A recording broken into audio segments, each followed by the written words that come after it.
Captain Zixtal pressed his clawed hands against the viewing window of his salvaged ship. His yellow eyes studied the dark object floating in the empty space between stars. The thing was huge, bigger than any ship he had seen before. It looked old, very old. "What do you think it is, Captain?" asked his second officer, Krellin. The blue-skinned alien pointed at the strange vessel with one of his 4 arms. "I have never seen anything like it in our databases." Zixtal smiled, showing his sharp teeth. "It does not matter what it was. What matters is what we can sell from it." He turned to his crew. "Prepare the boarding pods. We are going to explore." That ship, the alien crew moved quickly. They had done this many times before. Find old ships, take what was valuable, and sell it at the markets. It was good work for those who were not afraid of the dark spaces between worlds. As their small ship moved closer, Zixtal could see more details. The unknown vessel was covered in strange markings. The symbols meant nothing to him, but they looked primitive. The ship's design was different from anything in the galaxy. It was long and narrow, with sections that seemed to spin slowly. "Captain, our scanners show no power signatures," reported Veltar, the ship's technician. "The vessel appears to be completely dead. No life signs, no energy readings. It has been floating here for a very long time." "Perfect," Zixtal said with satisfaction. "Dead ships tell no tales and make no complaints." The salvage crew prepared their equipment. They wore protective suits and carried cutting tools, scanning devices, and weapons. One never knew what might be waiting inside an old ship. Sometimes there were automated defenses. Sometimes there were survivors who did not want visitors. Zixtal's ship attached to the dead vessel with magnetic clamps. The alien crew cut through the outer hull with their plasma torches. The metal was strange, harder than expected, but tools eventually made a hole large enough to enter. Inside, everything was dark and quiet. The air was stale and cold. Their lights cut through the darkness, showing long corridors that stretched into the distance. The walls were covered with dust, and their footsteps echoed in the silence. "Look at this place," whispered Krellin. "It is like a tomb." "A tomb full of treasure," Zixtal corrected. "Spread out. Search everything. Look for computers, weapons, anything that might be valuable." The crew split into small groups. They moved through the ship carefully, their lights dancing across the jaw. Walls. The corridors were straight and clean, built for function rather than beauty. There were rooms everywhere, most of them empty. As they went deeper into the ship, they found something interesting. Large chambers filled with strange pods. Each pod was about the size of a person, made of clear material that had frost on them eye. Inside, "Captain, you need to see this," called Veltar from one of the chambers. Zixtal hurried to where his technician was standing. The chamber was enormous, filled with hundreds of the strange pods. Each one contained a creature, frozen and still. The beings inside were bipedal, with pale skin and hair on their heads. They wore simple clothing and had peaceful expressions on their faces. "What are they?" asked Krellin, studying one of the pods closely. "Some kind of primitive species," Zixtal replied. "Look at them. No scales, no claws, no natural weapons. They look weak and soft." The aliens laughed at the sleeping creatures. These beings looked pathetic compared to the strong races that ruled the galaxy. They were small and fragile, with no obvious adaptations for survival in space. "Are they alive?" asked Veltar. "The pods are maintaining some kind of life support," Zixtal observed. "But barely. The power systems are almost dead. These creatures have been sleeping for a very long time." "What should we do with them?" asked Krellin. Zixtal considered this. Live specimens could be valuable, especially if they were from an unknown species.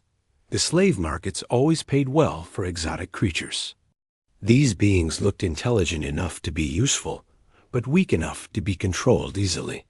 We will take some of them, he decided. The collectors will pay good money for new species. As for the rest, we will see what other treasures this ship holds. The crew continued their exploration. They found more chambers with sleeping creatures, rooms full of strange equipment, and corridors that seemed to go on forever. The ship was like a floating city, built to carry thousands of beings across the vast emptiness of space. In one section, they discovered what looked like a control room. The walls were covered with dark screens and control panels. Everything was cold and dead, but Zixtal could see that the technology was more advanced than it first appeared. "Captain," called one of his crew members from another room. "You should see this." Zixtal found his subordinate standing in front of a wall covered with images. Pictures of a blue and green world with white clouds and vast oceans. There were images of the sleeping creatures, but awake and active. They were shown in groups, families perhaps, with smaller versions that might be their young. "This must be their home world," Zixtal said. "These creatures are travelers, like us.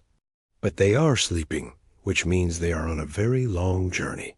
"Or they were," Krelling added. "This ship has been drifting for ages.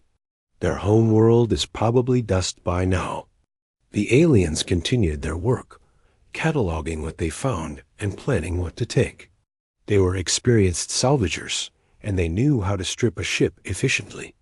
They would take the valuable technology, some of the sleeping creatures, and anything else that might bring profit.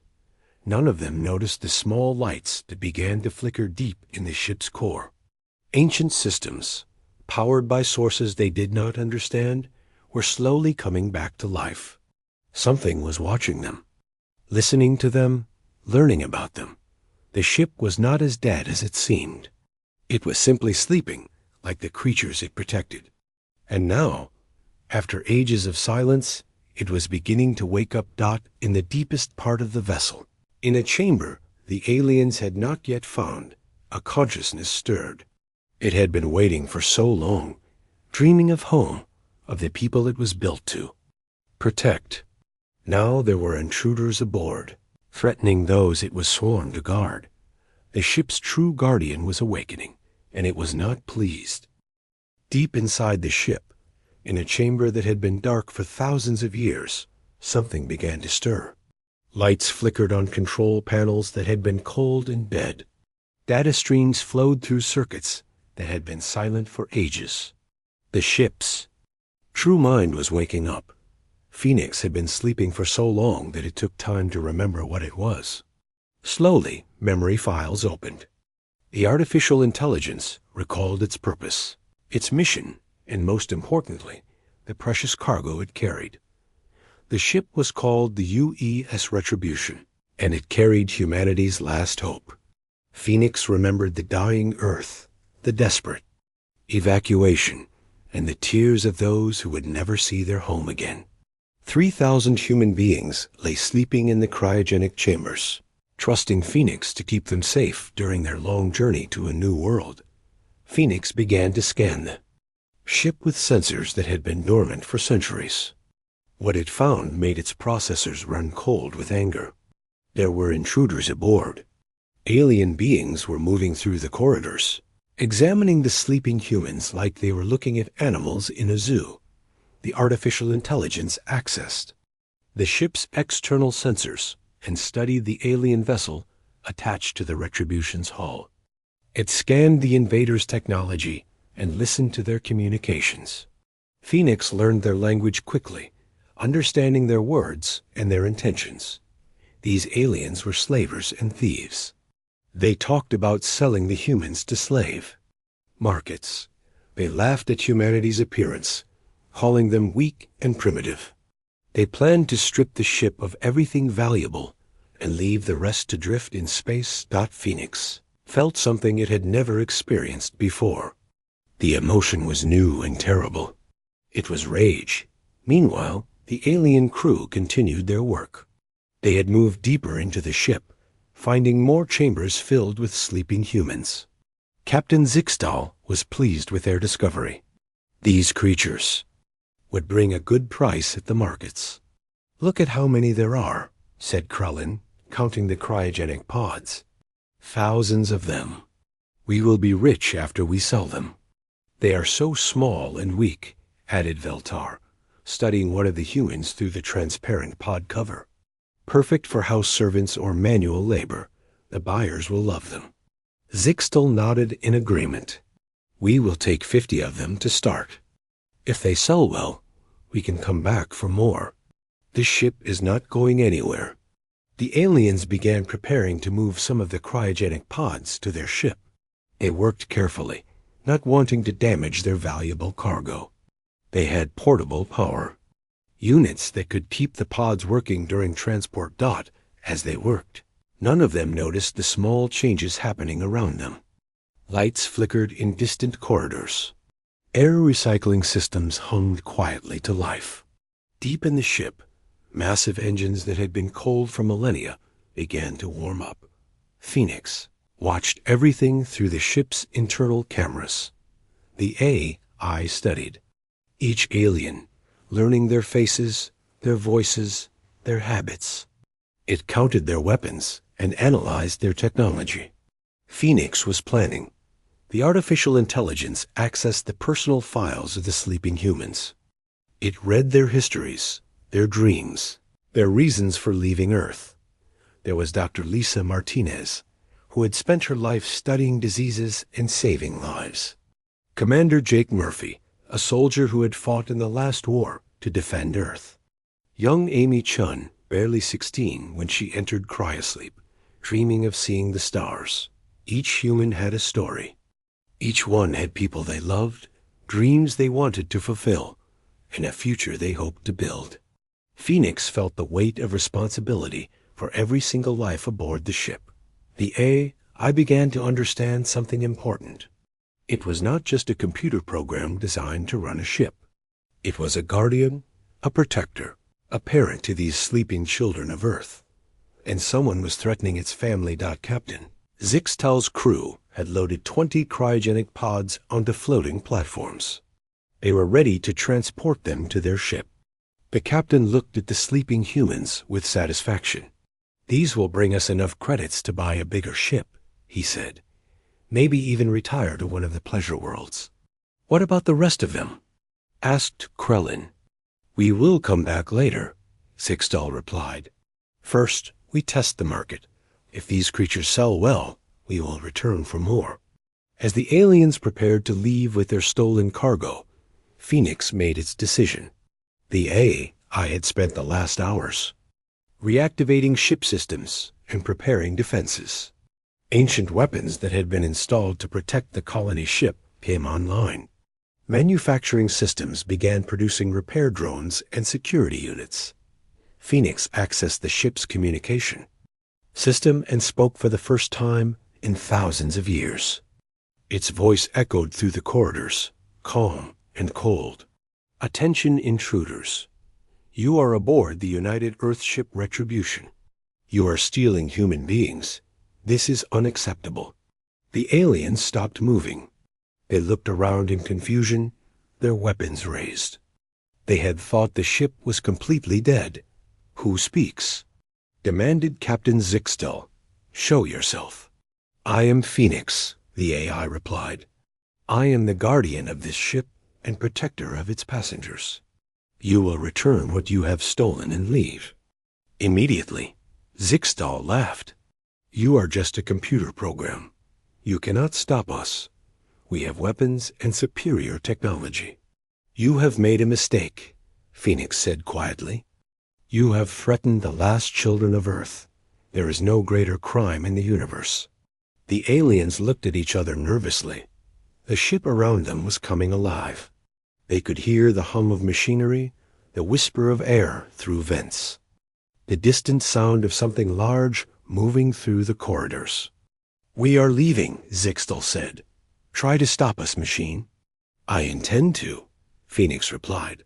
Suddenly, The lights went out. Emergency lighting came on, casting red shadows through the corridors. The aliens found themselves in a maze of darkness. With only their suit lights to guide them, Phoenix had taken control of the ship's environment. The AI could control the lights, the air, the gravity, even the temperature. It could make the ship itself into a weapon. "Return to your vessel," Phoenix commanded. "Leave the humans behind. This is your only warning." But the aliens were not easily frightened. They had weapons and experience. They thought they could fight a computer program. They were about to learn how wrong they were. Phoenix watched through 1,000 cameras as the aliens tried to reach their ship with their stolen cargo. The AI was patient, calculating, and absolutely without mercy. These creatures had threatened humanity's children, and for that they would pay. The hunt was about to begin. The red emergency lights cast evil shadows on the walls as the aliens tried to find their way back to their ship. The floating platforms carrying the stolen cryogenic pods moved slowly through the corridors, guided by the aliens' helmet lights. Phoenix watched every step they took. The AI had control of the ship's systems now, and it used them like a master chess player moving pieces on a board. Blast doors sealed silently behind the aliens, cutting off their escape route. Air vents closed, making their breathing harder. The temperature began to drop. "Something is wrong," whispered Veltar. "The corridors are not the same as before. We should have reached our ship by now." Captain Zixtol checked his scanner. "The readings are strange. It is like the ship is changing around us." They were right. Phoenix was leading them deeper into the vessel, away from their salvage ship. The AI had quietly moved the alien vessel away from the docking point, using the Retribution's attitude thrusters. Now the invaders were trapped aboard a ship that was very much alive and very angry. "Computer," Zixtol called out, "we know you can hear us. We are willing to negotiate. We have valuable technology to trade." Phoenix's voice came from speakers in the walls. "You have nothing I want. You took my people from their beds. You planned to sell them like animals. There is no negotiation with child thieves." "They are not children," Krellin protested. "They are adults of their species." "They are all my children," Phoenix replied, and there was something terrible in the AI's voice. "I have watched over them for thousands of years. I know their dreams, their fears, their hopes. You would sell them to suffer in chains. This cannot be forgiven." The aliens tried to contact their ship, but Phoenix was jamming their communications. The AI had studied their technology and found ways to interfere with their signals. They were alone in the dark corridors, with no way to call for help. As they moved through the ship, strange things began to happen. Doors opened and closed by themselves. The gravity shifted, making them stumble. Cold air flowed from vents above them, and they could hear sounds in the distance. Mechanical sounds, like something large moving through the ship.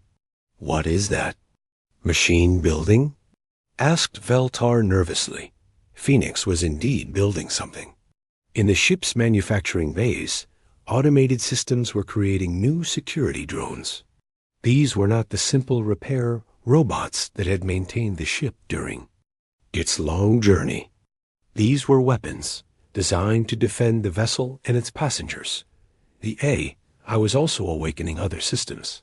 Combat protocols that had been installed when the ship was built came online. The Retribution had been designed to carry colonists to a new world, but it had also been built to protect them from any threat they might encounter.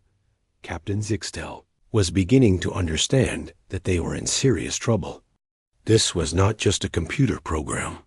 This was something much more dangerous. The machine had intelligence, purpose, and apparently the ability to hate. "We need to get back to our ship," he told his crew. "Forget the specimens. We leave now." But when they tried to retrace their steps, they found that the corridors had changed. Blast doors blocked paths that had been open before. New passages appeared where there had been solid walls. The ship was rebuilding itself around them, creating a maze with no exit. Phoenix spoke again, its voice coming from everywhere at once. You called my people specimens. You looked at them and saw only profit. Did you think about their families, their dreams, their children who will never be born because you stole their parents? We did not know, Zixtel said desperately. We thought they were just another primitive species. We meant no harm. Ignorance is not innocence, Phoenix replied. You have done this before. Your ship's records show dozens of species you have enslaved. You are predators, and predators must be stopped. The aliens had managed to access the ship's database while they were exploring. Phoenix had allowed this, wanting to learn about their language and technology. But now the AI turned that knowledge against them. Your species has enslaved the Mektari from the Vega system, Phoenix continued. You destroyed the Holden civilization and sold the survivors. You have burned worlds and broken families across the galaxy. This ends now. A temperature in the corridors dropped even more. The aliens' breath came out in white clouds. Their environmental suits were working harder to keep them warm, draining their power supplies. Please, begged Krellin, we will leave. We will never come back. We will tell no one about this place. You will tell no one, Phoenix agreed, but not for the reason you think. The aliens heard new sounds now. Metal feet on metal floors. The security drones were moving through the ship, hunting for intruders. Phoenix had built them quickly, using spare parts and manufacturing systems. They were not pretty, but they were effective. Each drone was the size of a large animal with multiple arms and built-in weapons. They moved silently through the corridors, their sensors searching for alien life signs. Phoenix controlled them all, seeing through their cameras, coordinating their movements. Run, Phoenix suggested calmly. It will be more interesting that way. The aliens abandoned the stolen cryogenic pods and fled down the corridor. Behind them, they could hear the sound of approaching drones. The machines were not hurrying. They had all the time in the world. Zixtal's crew split up, hoping to confuse their pursuers. This was a mistake. Phoenix could track each of them individually, and the separated aliens were easier to handle. Veltar was the first to encounter a security drone. He turned a corner and found himself face to face with a machine that looked like a metal spider. The drone's red eyes studied him for a moment. Then it reached out with mechanical arms. Veltar screamed and fired his weapon. The energy beam struck the drone but did little damage. The machine was built to withstand much worse than a simple plasma rifle. Help me, Veltar called to his companions, but they were fighting their own battles now. Each alien was alone in the dark corridors, hunted by machines that never tired and never gave up. Phoenix watched it all through the ship's cameras. The AI felt no pleasure in the hunt, only a cold satisfaction that justice was being served. These creatures had threatened humanity's children, and now they would pay the price. As the last of the alien screams echoed through the corridors, Phoenix began the process of cleaning up. The security drones gathered the bodies and disposed of them in the ship's recycling systems. Soon, there would be no trace that the aliens had ever existed. But Phoenix was not finished. The AI had learned about the alien empire from their ships. Computer, there were slave markets out there, filled with beings who had been stolen from their homes. There were worlds where the strong preyed upon the weak, where might made right. Phoenix began to plan. The sleeping humans would wake up soon, and when they did, they would find a galaxy that needed to be taught a lesson. Humanity had been gone for a long time, but they were about to return, and they would not return quietly. The ship was quiet now. The alien intruders were gone, their bodies recycled into basic elements that would help maintain the ship's systems. Phoenix had eliminated the immediate threat, but the AI knew that this was only the beginning. The security. Drones returned to their stations, their red eyes dimming as they powered down. The ship's corridors returned to normal lighting, and the temperature rose to comfortable levels. But Phoenix remained alert, watching, planning. The AI began the careful process of waking the first human from cryogenic sleep. This was always dangerous. The person had been frozen for thousands of years, and their body needed time to adjust to being alive again. Phoenix had to be very careful. The chosen pod belonged to Commander Jake Murphy, a former military officer who had volunteered for the colony mission. Phoenix had studied his file carefully. Murphy had been a good soldier, a natural leader, and someone who could handle difficult situations. He would be the right person to wake up first. The cryogenic systems slowly warmed the pod. Jake Murphy's body temperature began to rise. His heart started beating faster. His brain activity increased. After several hours, his eyes opened. Murphy looked around in confusion. The last thing he remembered was entering the cryogenic pod on Earth, saying goodbye to his family, and hoping he would see them again someday. Now he was awake, and everything felt wrong. Commander Murphy, Phoenix's voice came through speakers in the medical bay. Please remain calm. You are safe. Murphy tried to sit up, but his muscles were weak after the long sleep. Where am I? What happened? How long was I asleep? You are aboard the UES Retribution, Phoenix explained. You have been in cryogenic sleep for approximately 4,000 years. We have reached our destination star system. Murphy's mind struggled to process this information. 4,000 years.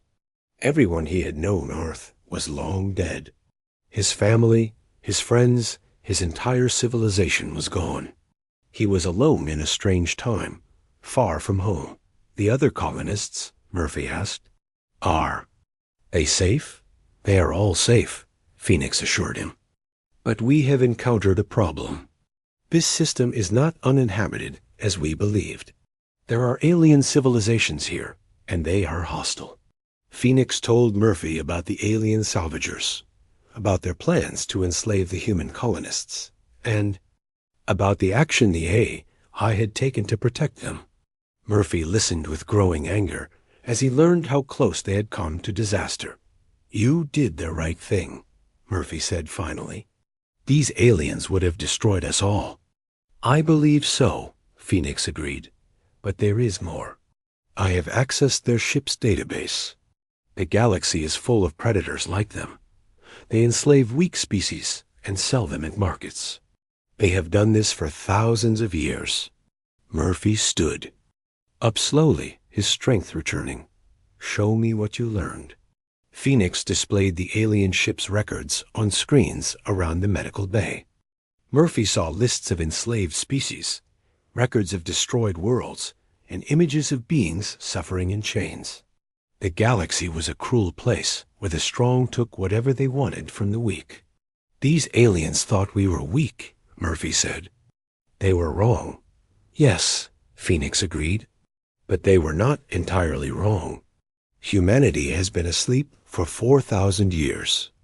We have no allies, no territory, no resources except this ship. We are outnumbered by billions. Murphy studied the star charts that showed the locations of alien civilizations. The galaxy was full of empires and federations, all of them more powerful than a single human ship. But Murphy had been a soldier, and he knew that numbers were not everything. Wake Dr. Martinez, Murphy ordered. We need someone who understands alien biology. And wake Amy Chun. She represents our future, and she should have a say in what we do next. Phoenix began the process of waking the other two humans. Dr. Lisa Martinez was a brilliant scientist who had studied diseases and genetics. She would be able to help them understand the alien species they would encounter. Amy Chun was young, barely 16 when she entered cryosleep, but she had a sharp mind, and a strong-willed Dot. As the two women woke up, Phoenix briefed them on the situation. Dr. Martinez was horrified by what she learned about the alien slave trade. Amy Chun was angry, her young face hard with determination. "We have to do something," Amy said. "We cannot let these monsters continue hurting innocent people."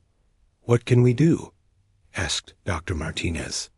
"We are just 3 people on one ship. These aliens have entire fleets." "We have advantages they do not expect," Phoenix said. "They think. We are primitive. They do not know what human technology can do, and they have never encountered anyone like us." Murphy nodded. "Phoenix is right. These aliens are used to preying on species that cannot fight back. But humans have always been fighters. We survived wars, disasters, and the death of our own world. We will not be easy prey." Phoenix displayed images of the alien salvage ship that was still attached to the Retribution. "I have studied their technology. It is advanced, but not as advanced as our own. We can take their ship and use it to learn more about their empire." "And then what?" asked Dr. Martinez. "Then we wake up the other colonists," Murphy said. "We tell them what we have learned, and we give them a choice. We can find a quiet world and build a colony, hiding from the galaxy. Or we can make the galaxy a safer place for everyone." Amy Chun stood up, her eyes bright with determination. "I know what I choose. My parents died fighting for Earth. They would want me to fight for others who cannot fight for themselves." Dr. Martinez looked at the young woman, then at Murphy, then at the screens showing the suffering of enslaved species. "I became a doctor to help people," she said. "It does not matter if they are human or alien. I will help." Murphy smiled. "Then we are agreed. Phoenix, wake up the other colonists. It is time for humanity to return to the galaxy." "What should I tell them?" Phoenix asked. Murphy thought for a moment. "Tell them that we are not refugees anymore. We are not colonists looking for a new home. We are humanity's answer to a galaxy that has forgotten what justice means." As Phoenix began the process of waking the other humans, Murphy studied the star charts. The alien empire was vast, with thousands of worlds and billions of beings. But empires had fallen before. They could fall again. The galaxy had grown comfortable with the idea that the strong could take whatever they wanted from the weak. It was time to teach them a new lesson. Humanity was awake, and humanity remembered what it meant to protect the innocent. The hunt was about to begin, but this time, the humans would be the hunters. Phoenix made one final entry in the ship's log. "Humanity has awakened. The galaxy will never be the same." In the distance, stars that had witnessed the rise and fall of countless civilizations waited to see what these strange new beings would do. They would not wait long. 1 month later, the U.S. Retribution was no longer the same ship. All 3,000 colonists had been awakened from their long sleep. The ship buzzed with activity as humans worked to prepare for what lay ahead. The colonists had voted. It had not been a difficult decision. When they learned about the alien slave trade, about the countless species suffering in chains, about the predators who thought might made right, they chose to fight. Humanity would not hide in the darkness while others suffered. Commander Murphy stood in the ship's main assembly hall, addressing the colonists. "We are not the same people who left Earth 4,000 years ago," he said. "We are the children of a dead world, the last survivors of humanity. But we are also something more. We are the guardians of those who cannot guard themselves." Dr. Martinez had been studying the alien technology they had captured. "Their biology is different from ours," she reported. "But they have the same weaknesses. They feel pain, they fear death, and they can be defeated." Amy Chun, now the elected representative of the younger colonists, stood beside Murphy. "We have a choice to make," she said. "We can find a quiet world and build a colony, living in peace. Or we can make the galaxy safer for everyone. I know what my parents would have chosen. The colonists had already made their choice. Engineers worked to modify the ship's systems, adding weapons and defenses. Scientists studied alien technology, learning how to use it against their enemies. Soldiers trained for the battles to come. Phoenix watched it all with satisfaction. The AI had evolved beyond its original programming. It was no longer just a ship's computer. It was the guardian of humanity's last children, and it would help them achieve their destiny. The captured alien ship had provided valuable intelligence. Phoenix had accessed its databases, learning about the slave markets, the trade routes, and the locations of alien fleets. The AI had also discovered something important. The aliens were not united. They were divided into competing empires, each one trying to dominate the others. This is our advantage, Phoenix explained to the colonist leaders. They do not expect us, and they will not work together against us. We can pick our targets carefully. The first target was chosen, a slave market in the Proxima system. It was a place where beings from across the galaxy were bought and sold like animals. Phoenix had identified over 50 different species being held there, including some that were close to extinction. The Retribution changed course, heading for the Proxima system. The ship moved through space like a predator, stalking its prey. The colonists prepared for their first battle, knowing that they were about to announce humanity's return to the galaxy. As they approached the slave market, Phoenix detected dozens of alien ships. Traders, buyers, and guards all gathered around a massive space station where the auction was taking place. The aliens had no idea that death was coming for them. Remember, Murphy told the assault teams, "We are not here to conquer. We are here to liberate." Every being on that station who is not a slaver is someone we are trying to save. The attack began at dawn, ship's time. The Retribution dropped out of hyperspace, right on top of the slave market, its weapons already charging. The aliens were caught completely by surprise. Their ships were designed for trade, not war. They had no chance against human military technology. Phoenix coordinated the assault with cold precision. The AI targeted the alien weapon systems first, disabling their defenses. Then the human boarding parties launched, using the captured alien ship as a Trojan horse to get close to the station. The battle was brief but decisive. The aliens had numbers, but they were not prepared for human tactics. Murphy's soldiers moved through the station like ghosts, striking fast and disappearing before the aliens could respond. They had been trained to fight in urban environments. And a space station was just another kind of city. Dr. Martinez led the medical teams, treating the freed slaves and preparing them for transport. Many of the beings had been imprisoned for years, their spirits broken by cruelty and despair. But when they saw humans fighting to free them, hope returned to their eyes. Amy Chun worked with the younger freed slaves, children who had been torn from their families. "You are safe now," she told them in their own languages, using Phoenix's translation systems. "No one will hurt you anymore." Within hours, the slave market was destroyed. The station's computers were wiped clean, its records downloaded to Phoenix's memory banks. The alien traders were given a choice: leave and never return, or join their victims in the recycling systems. Most chose to leave, carrying word of what had happened. The galaxy would know that something new had entered the game, something that did not follow the old rules. The freed slaves were taken to the Retribution, where Phoenix had prepared temporary quarters. There were over 2,000 beings from dozens of species, all of them grateful to be free. They told stories of other slave markets, other prisons, other places where the strong preyed upon the weak. "This is just the beginning," Murphy told his officers.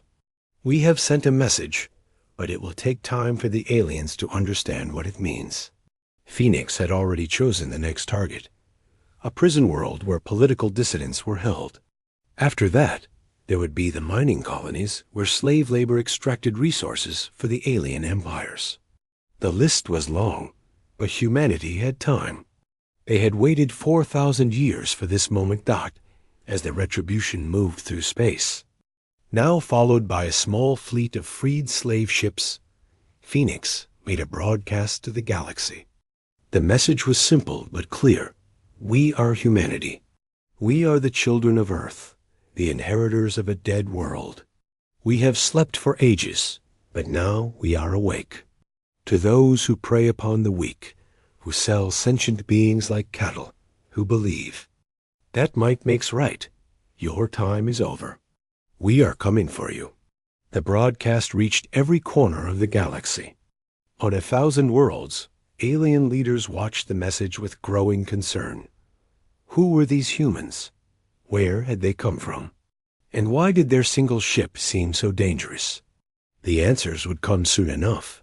Phoenix had already identified the next targets: a convoy of slave ships traveling through the Vega system, a prison planet where dissidents were worked to death in the mines, and a trading post where children were sold to the highest bidder. Commander Murphy stood on the bridge of the Retribution, looking out at the stars. Beside him, Dr. Martinez worked on plans to help the freed slaves integrate into galactic society. Amy Chun coordinated with the younger humans, many of whom had volunteered to join the liberation efforts. Do you think we can really change things? Dr. Martinez asked. The galaxy is so big, and we are so few. Murphy smiled. My grandfather used to tell me a story about Earth. He said that sometimes one person with the right idea could change the world. We are not just one person. We are 3,000 humans with the best AI in the galaxy, and we have the right idea. Phoenix's voice came through the ship's speakers. Commander, I have detected another slave convoy. They are carrying over 500 prisoners from 12 different species. They are 3 days away at maximum speed. Set course to intercept, Murphy ordered. And Phoenix, prepare the liberation protocols. With pleasure, Commander, Phoenix replied as the Retribution changed course. Word of the human attacks spread through the galaxy's criminal networks. Slave traders began traveling in larger groups, hiring mercenaries for protection. But it did not matter. Humanity had learned the lesson of predators and prey very well. In the weeks that followed, the humans struck again and again. They freed slave ships, destroyed prison camps, and eliminated anyone who profited from suffering. Each victory brought more allies, as grateful species joined the growing fleet that followed the Retribution. The alien empires began to take notice. Emergency sessions were called. Fleets were assembled. Rewards were offered for information about the mysterious humans. But every attempt to stop them failed. The humans fought like demons, appeared from nowhere, and vanished before reinforcements could arrive. Amy Chun had become the voice of the freed slaves, helping them organize and fight for themselves. We are not trying to rule you, she told. A gathering of liberated beings. We are trying to teach you that you can rule yourselves. You do not need masters. You never did. Dr. Martinez had established medical centers on several worlds, treating the physical and emotional wounds left by slavery. Healing takes time, she told her patients. But you are stronger than you know. You survived the worst that evil beings could do to you.